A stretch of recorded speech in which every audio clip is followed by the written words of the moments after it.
Okay. Yeah. Oh, sorry. Go. Go. Go. Go.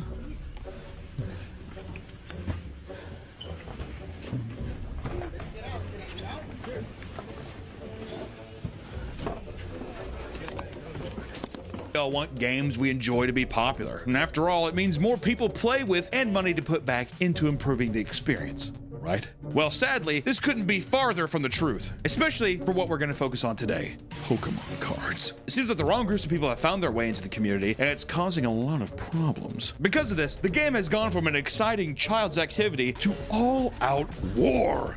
People are arguing in the front. They're very mad that they can't get more than one, it sounds like. So these guys came apparently at 5 a.m. and they're arguing with the manager again. But everyone's in the building. Pokemon product for this guy to buy. And he hasn't bought it yet, mind you. They're in the process of scanning each individual item, and the manager is refusing to let any other customers grab some of the items from his haul here, which makes me think, and many of the people in the comments think, that they're in on it together, that this is a side hustle for the manager, and that these might be friends that the manager is giving this honor to, this incredible gift of being able to buy the entire inventory, so that way maybe later down the line the two of them can split profits when they inevitably flip it. Yeah, you know, the internet's biggest Pokemon scalper. Hey, my Discord group hit me with that notification, said Walmart restock. Man, I hit my local stock checkers, we went and we cleared them out, baby. Fuck them kids.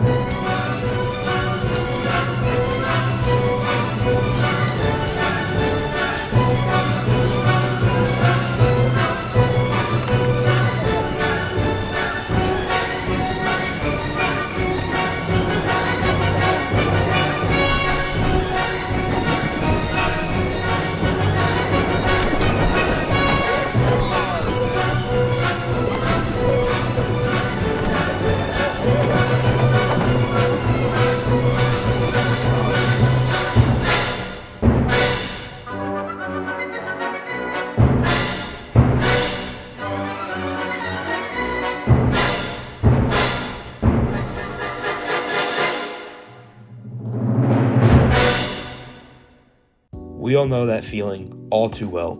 You walk up to your store of choice, excited, thinking just maybe this time there's a chance. Maybe there'll be some cards left on the shelf.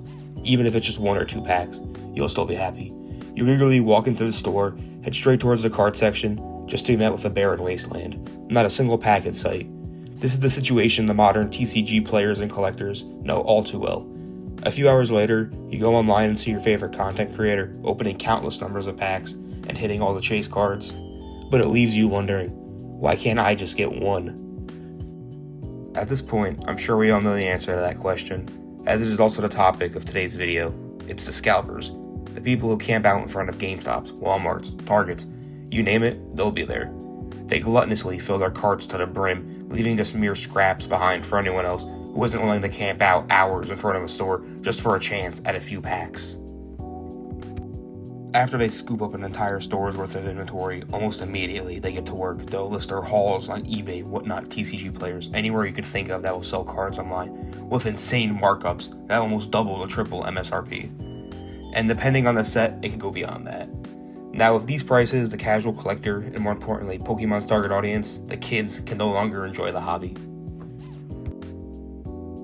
When I was a kid, I loved collecting Pokemon cards. The first set that got me into collecting when I was younger was Pokemon Black and White Legendary Treasures, with my first chase card being the Golden Zekrom and Reshiram. I remember watching Unlisted Leaf's videos where he would always say he was looking for the gold. I remember the episode where he finally pulled the gold card and how hyped the moment was.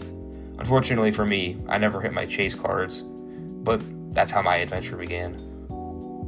Set after set would come and go, and I would always beg my parents to let me get some sort of product, whether it was just a few packs, or maybe, if I was lucky, I'd get Indie TV. But a lot of the times, if not most of the time, the answer was always an astounding no. But I'd always look at the shelves packed full of cards and dream of the day I could afford them and buy them with my own money. After a few years of collecting Pokemon cards, my dad forced me to quit collecting them because he said it was gambling and I did not actually play the card game aspect of it. And with that, my Pokemon journey came to an end. Or so I thought.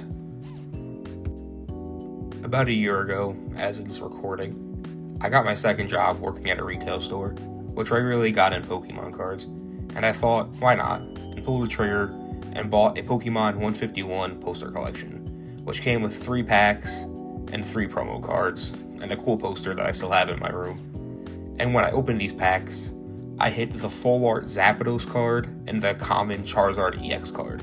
Although the Charizard wasn't the secret illustration rare, I was still excited at the time to pull a Charizard in general, as Charizard was one of my favorite Pokemon and still is. At the time, I did not know much about Pokemon, as I had been out of the hobby for many years, but I was also excited to get 2 hits out of 3 packs. Just like that, I felt like I was back in the game. Every time my store got some sort of Pokemon restock, I would always buy some sort of product. It started to feel like as if I never left. But then something changed. After a while, I started to notice it seemed like we got Pokemon cards less often, and more people kept coming in asking questions like, did your Pokemon restock come in yet? The thing I always found strange was people saying yeah, like I somehow knew we were going to be getting more cards before me or any of my coworkers even saw them. I would say that is about when I started to get more into the Pokemon community, and I learned the reason the scarcity was becoming higher and higher was because the scalpers would come and buy all the products, then go and resell their scores at these insane markups. When I was a kid, I dreamed of the day I could be able to have a job and afford to pay for the cards on my own, and now that I have a job and have the money for it, I still can't get any cards because they're nearly impossible to find without having to pay massive markups or camping overnight outside of retail stores just for a hope to get 1 or 2 packs. Is there hope for the future of the Pokemon TCG? Will kids be able to see cards on the shelves again one day and beg their parents to buy them for them? I would like to believe so, but as time goes on, it seems less likely. Every new set gets announced, we hear talks of the bubble will pop, the market will crash, but it never happens, and the prices scalpers keep charging go up and up and up, and people keep paying these prices, leading them to keep going up and up and up even more. When it comes to this problem, most of the talking is about the act of scalping and the morality behind it, as well as the scalpers themselves. But I'd also like to address that the people who pay the scalpers insane prices are just as big of a problem as the actual scalpers themselves.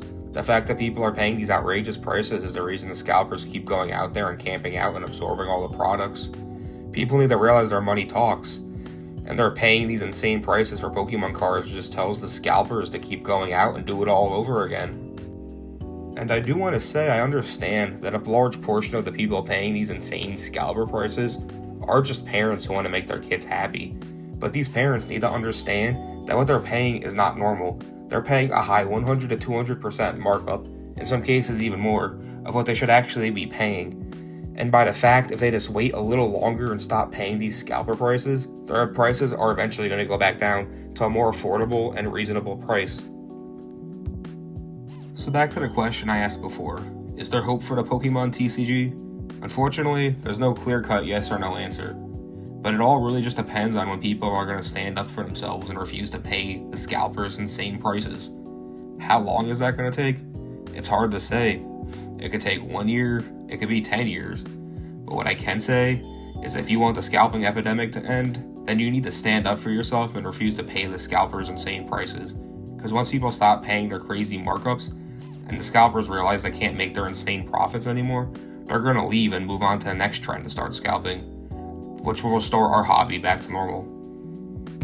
So, scalpers suck. You don't need to be a Pokemon collector to know that. The contents of this video really applies to a lot more than just Pokemon cards. Some examples being concert tickets, or just really any trendy item in general. But we really need to acknowledge the fact that people paying the scalpers insane prices are just as big of a problem as the scalpers themselves. People paying these prices are the reason the Pokemon TCG is currently in such a dire state. Both casual collectors and kids have been priced out of the hobby, and if things continue to go down the path of scalped cards and high prices, it will lead to the death of Pokemon as a hobby, and will begin the era where Pokemon is mainly just a business and barely even a hobby at all, as the casual collectors and kids have been priced out, leaving only wealthy people, content creators, and businessmen to remain. And that'll be a wrap on the scalper conversation. I would like to thank everyone for watching this video. This video is something I wanted to make for a while now, and this is a new type of style and content for this channel. I appreciate every returning viewer as well as new viewers for giving me a chance and a bit of your time. Please let me know what you think of this new kind of content below, and if you would like more kinds of videos like this from me in the future. I'd also like to take a moment to plug my new channel, Taco Fusion Productions. I'm currently a film student, so all my film-related projects will be going up there, and I would appreciate it if you took a moment to check them out. This has been Taco Fusion. Meanwhile, a dispute over Pokemon cards may have led to a shooting outside of a Kroger on the Near East Side. One person was injured. Police say both people involved are adults. The victim is in surgery. It happened in the parking lot of the grocery store on Twin Air Drive just before 7 o'clock this evening. That's near the Community Justice Campus. Again, IMPD says their preliminary investigation revealed the suspect and victim had a disagreement over Pokemon cards, which then turned violent.